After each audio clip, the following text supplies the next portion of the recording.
In the 1880s, actually 1883 to be exact, was the year that the Sullivan Corporation invented the punch drill.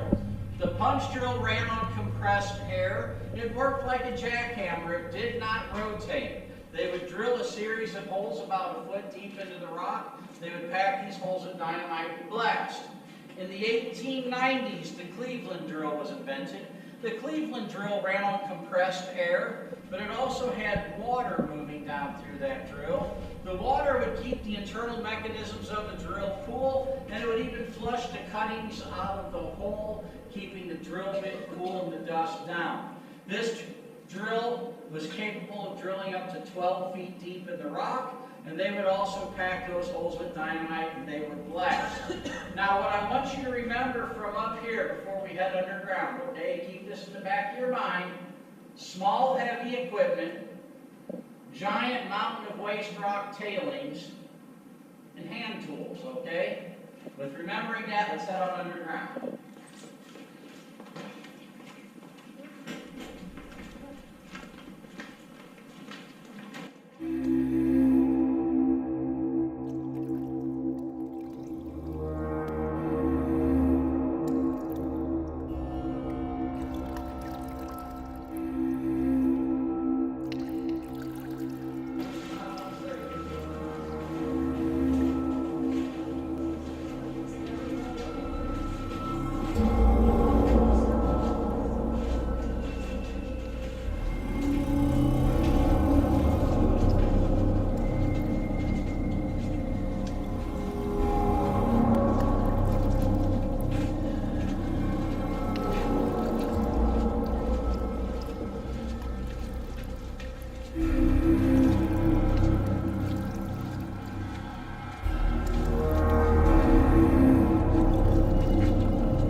Anyway, it's really impressive down here, isn't it, guys? This mine is what is known as a room and pillar mine. It runs from 2 miles from east to west, all right, east to west, 1 mile from north to south. From the back of the mine, which is the belly, to the floor of the mine, the back of the mine, which is the ceiling, sorry guys, and the belly of the mine is the floor. So back, ceiling, belly, floor. It's been a long day. I got tongue twisted. Anyway, between there and there is 375 feet. It's on 5 levels. Level 1 is up here. We came in on level 2, and levels 3, 4, and 5, they are completely flooded. I'll get into the reasons why a little later on the tour. Now, this is kind of the hard part to wrap your mind around here. None of this is natural. This was all solid rock at one time. The men working here dug their first mine shaft in 1869. The mine shut down in 1962. That's 93 years. In 93 years' time, the men working here dug a hole 2 miles by 1 mile, 375 feet top to bottom with those tools I just showed you topside. Those are actually little drill holes from water drops. The water just continually dropping in one spot over time drills little holes in the ground here. Anyway, guys, this is a 1-ton ore car. These 1-ton ore cars, they were pulled around the mine by mules. Hey, you guys up here, are you hard workers? I bet you even keep your room clean, don't you? Maybe, I don't know. Hey, you keep your room clean? No, there we go. Anyway, back in the day, if you were a hard worker, you'd say, I'm a hard worker and I'd like to get a job. And you know what they would do? They would hand you a shovel. And you would take your shovel and you would fill 21 of these ore cars with blasted rock like this every day. That is 42,000 pounds of rock you are required to load by hand. If you loaded more than 21 ore cars, they paid you a bonus for each additional ore car over 21 that you would fill. Now, when that ore car hit the tipple, the ore would dump down to the lowest level of the mine. Now, you might be thinking to yourself, why are they dumping that to the bottom? Are they trying to get it to the surface? Well, remember, this mine is huge. They would dump it to the lowest level of the mine, where they would load it into the larger ore cars. The largest one we had down here was capable of hauling 14 tons of rock at a time. They would hook it to a 15-ton electric locomotive, and they would pull it underground to one central lift station, and they would bring everything up out of the mine right at the processing plant.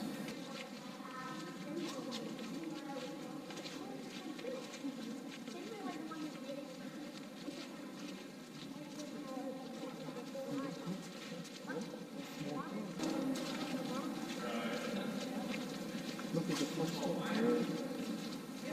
And they're pretty small, aren't they, guys? All right. The type of rock that this mine is dug in is a type of rock known as dolomite.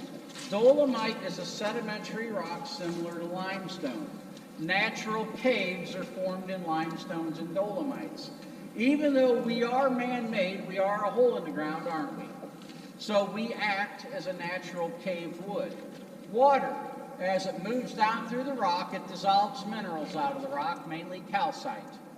When that water hits this airspace, some of the water evaporates, and so it leaves behind the minerals it was carrying in the water. So we see the birth of all these cave formations in here.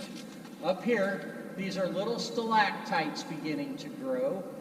Down here, someday these will be stalagmites, but we will never live long enough to even see these things an inch high. Now this right here, this is a formation known as flowstone. The white color you see in the flowstone is from calcite dissolved out of the rock, redeposited there. The cream color is from iron that is also in the rock.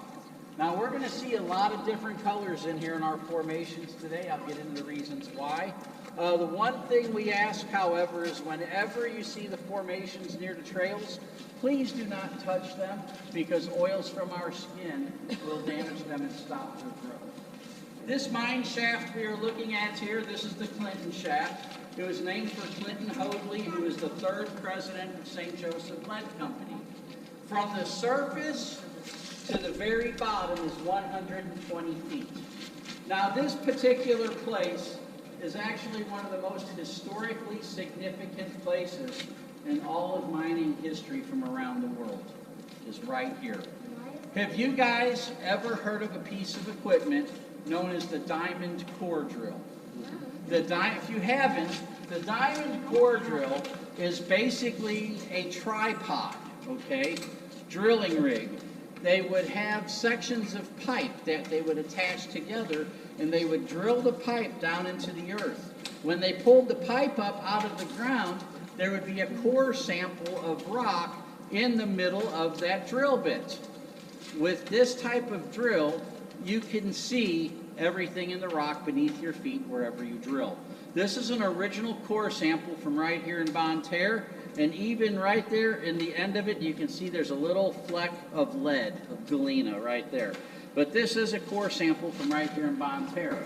We were the first place that the diamond core drill was ever used in mineral exploration ever on Earth.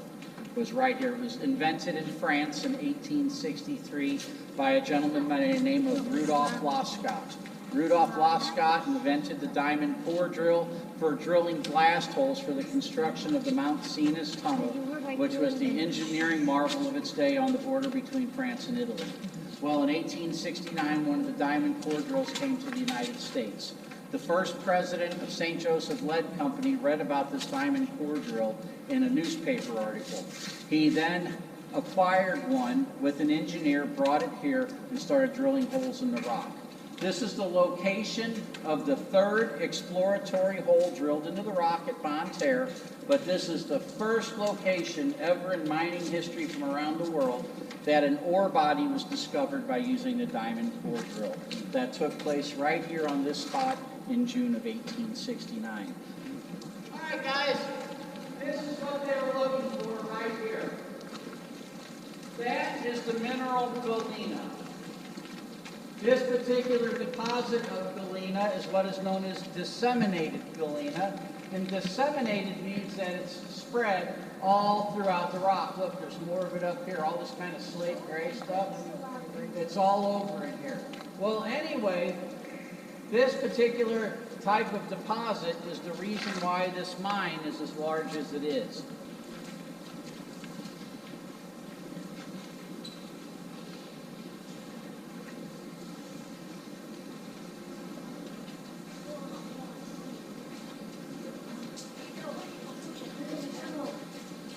There were a lot of other technologies in mining that were invented right here. This one is probably one of the most important. This is a type of bolting, and bolting is how you would hold together and attach loose rock, okay? And this particular type of bolt is known as the split eye bolt. And you can see there's the split right there, and then there's the eye. The split eye bolt, what they would do is they would drill a hole in the rock. They would then take a metal wedge and they would start that metal wedge in this split. They would drive this into the drill hole, which would spread this open and would lock this eye bolt tight into the rock to never pull out. This was invented here in 1890. The water right here is 130 feet. Okay, to stay right here, and then I'm going to wipe the seats down. I just need to know how to load everybody.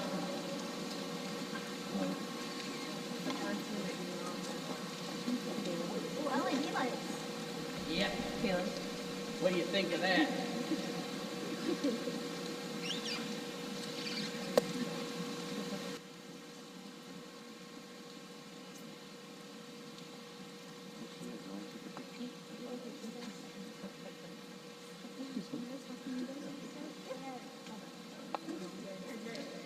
Okay, is it okay if these three, if the kids want to sit up front with him, that they can? Is that all right with you guys? All right, guys, have it up front. You want to sit up there? Need help? Okay, that's fine. All right, and then so that means then you have what? So it's the two of you guys, the two of you, and then the two of you, right? Okay, what I'm going to do is I'm going to have the two of you come and sit right there in front of my steering wheel. Okay. All right. Need a hand getting on the boat? I think I'm good. How about you? You need a hand? Hey, boys, look at me.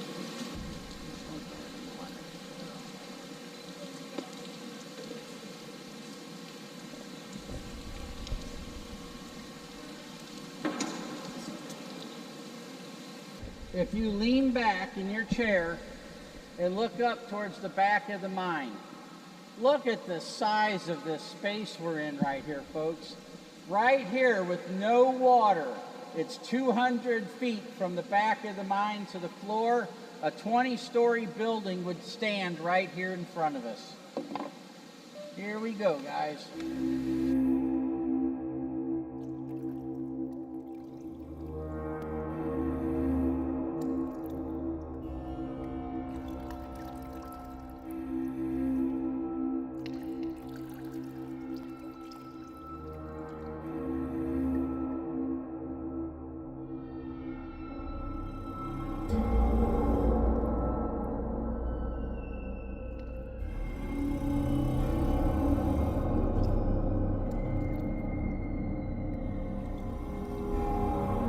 Do we have any scuba divers with us today?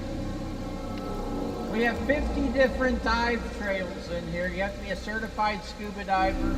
They get more technical as you go up the dive trail list. Over here on the left, these are some of the other minerals found here in the mine. The white crystalline you see, that's calcite. The green, that's copper mineral malachite. The orange is pyrite. And here's the place with all the water coming in, so you might want to protect your camera, okay? So, here we go, guys. Watch your electronics. Just to give you guys an idea of how much lead was produced here. 30% of all lead ever mined in the history of mankind came from here. They produced 8.5 million tons of lead. To produce that much lead, they had to remove right around 1 billion cubic yards of rock. It's just amazing the amount of work they did here. More wealth was created here through the mining of lead than the entire gold fields of Alaska and California combined.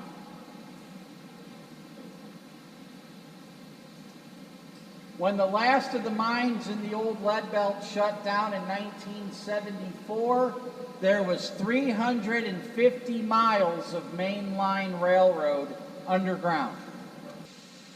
All right, guys, I'm going to need your help. What I'm going to do is I'm going to count to 3.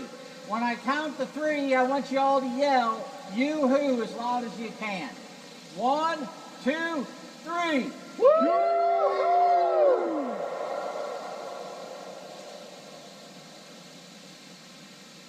Let's do that again. That was fun. 1, 2, 3. Yoo-hoo!